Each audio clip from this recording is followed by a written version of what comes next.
देखिए, आज औरंगाबाद के शहर के लोगों का आज गुस्सा फूट पड़ा है। और ये गुस्सा इसीलिए है कि औरंगाबाद में हर वक्त जो है तो मजलिस इत्तेहादुल मुस्लिमीन का जो है तो भरपूर साथ दिया, ताउन दिया और जो है तो ताकत दी। लेकिन अब ये जो इलेक्शन हो रहा है महानगर पालिका का, इसके अंदर जैसे ही टिकट का बंटवारा हुआ, हमें उम्मीद थी कि यहाँ पर इंसाफ के साथ में ये जो तो टिकट का बंटवारा होगा। लेकिन महाराष्ट्र के सदर कहे जाने वाले, और वो सदर जिनके जिले के अंदर जो है तो नगर परिषद का खाता नहीं खोल सके वो, और वो बड़े बड़े दावे करते हैं, बड़ी बड़ी बातें करते हैं। तो आज उन्होंने जो टिकट के अंदर बंटवारा किया, तो मैं आपको मिसाल दूंगा ऐसे लोगों की जिन्होंने माजी के अंदर जो है तो मजलिस इत्तेहादुल मुस्लिमीन के उम्मीदवारों को हराने का काम किया, हर वक्त लड़ाई झगड़ा किया ग्राउंड के ऊपर और उनको गाली दी। 11 साल के अंदर कभी कोई स्टेज शेयर नहीं किया। ऐसे लोगों को इनके फर्जन के बोलने के ऊपर जो है तो पार्टी के अंदर लाया गया। और जो लोग दिन और रात लोगों के बीच में रहते हैं, उनकी खिदमत करते हैं, पार्टी के लिए जो तो बढ़ाने के और उसकी आइडियोलॉजी को फैलाने के लिए काम करते हैं, ऐसे लोगों को दरकिनार किया गया। और ये बोलकर ऐसा इल्ज़ाम लगाकर कि ये लोग गद्दार हैं। अगर हम गद्दारी करे होते तो मजलिस इत्तेहादुल मुस्लिमीन इतनी फलती और फूलती नहीं थी। यहाँ पर गद्दार तो तुम है जिन्होंने उन लोगों के साथ में गद्दारी किए कि जिन लोगों के जो गरीब हमारे कार्यकर्ता है, जिन्होंने दिन देखा ना रात देखा। हमने मुल्क के अलग अलग रियासतों के अंदर जो तो हमारी पार्टी के लिए काम किया। आज भी हम मजलिस इत्तेहादुल मुस्लिमीन का हिस्सा है। हम हमारी जमात को नाम नहीं रख रहे, हमारे सदर से हमारे का कोई गिला नहीं है। लेकिन हर वक्त सदर साहब की आड़ लेकर जो है तो यहाँ पर सौदेबाजी की जा रही है। ऐसे लोग, एक मैं नाम देता हूँ, उसामा खदीर मौलाना, जो हमेशा पार्टी के खिलाफ में रहे ये लोग। इनके इलेक्शन के टाइम में जब उसको बोला गया कि इनके लिए आपको प्रचार करना है, तो बोला मैं मेरे बाप के आगे नहीं जाता। तो फिर ये कौन सी वजह थी जो आज उसको टिकट दिया? आज हमारे वहाँ के कार्यकर्ता वाजिद जागीरदार का टिकट काटा गया वहाँ से। ऐसे कई मिसालें हैं जिनका पार्टी से कोई लेना देना नहीं है, पार्टी में कोई शमूलियत नहीं है, पार्टी का कभी झंडा नहीं उठाया उन्होंने, लेकिन ऐसे लोगों को टिकट दी गई। इसीलिए आज औरंगाबाद शहर ये डिमांड कर रहा है कि इम्तियाज जलील साहब की सदारत छीनी जाए और औरंगाबाद के इलेक्शन से इनको बाहर किया जाए।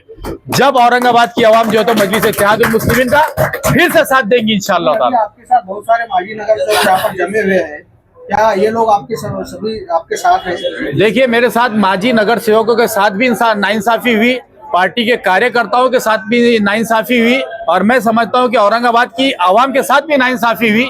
तो ये सारे लोग जो है तो हमारे साथ में हैं, और हम लोग यही डिमांड के साथ में बैठे हैं कि अगर मजलिस इत्तेहादुल मुस्लिमीन को फिर से कामयाब करना है तो हमारे सदर ने इम्तियाज जलील साहब को यहाँ से फौरन बर्खास्त करके हटा देना चाहिए और यहाँ पर एक कमेटी कायम करना चाहिए। आपने देखा होगा कि टिकट बंटवारे के लिए बड़ी बड़ी पार्टियां, जो नेशनल पार्टियां हैं, आज उनके पास एक सिस्टम होता है कि वो 5-6 लोगों की कमेटी बनाई जाती है। उसके बाद हर उम्मीदवार के ऊपर गौर व खौस किया जाता है। लेकिन यहाँ पर तो डिक्टेटरशिप चल रही है, डिक्टेटरशिप चल रही है। नाम बताइए आप कोर कमेटी का? कोई नहीं है कोर कमेटी के अंदर। बाप और बेटे की कोर कमेटी होती है क्या कभी? एक बेटा बोल रहा है बाप सुन रहा है, बाप बोल रहा है बेटा सुन रहा है, ये 2 लोगों की कोर कमेटी होती है क्या?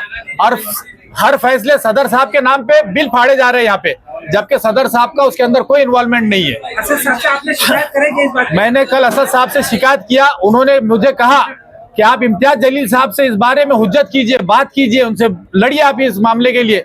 मैंने कहा, मैंने उनसे 10 बार जाके बात किया, लेकिन वो कभी कोई बात सुनने के लिए तैयार नहीं है। अगला रुख क्या है? अभी जो लोगों के टिकट कटे, हाँ, रुख क्या है? देखिए, अभी जो लोगों के टिकट कटे हैं, हम ये चाहते हैं कि आज भी वक्त है, सी फॉर्म लगाकर भी हकदारों को इंसाफ दिया जा सकता है।